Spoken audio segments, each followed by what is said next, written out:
Ada yang bangkitkan soal sambutan. Sambutan kalau lihat umpamanya, sambutan kepada Presiden Donald Trump itu sama dengan Presiden Xi Jinping. Dan untuk Donald Trump tidak ada sambutan di Seri Perdana, tidak ada sambutan di PICC, hanya satu.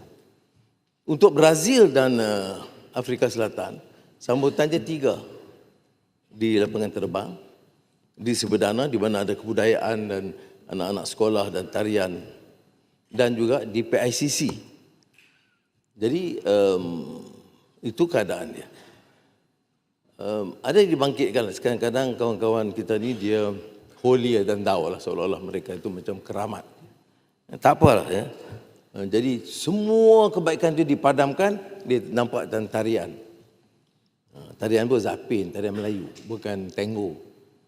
Tetapi yang berlaku ya, bahawa ada usaha berdepan dengan Presiden Trump menyatakan mesti ada comprehensive solution. Tidak ada satu penghargaan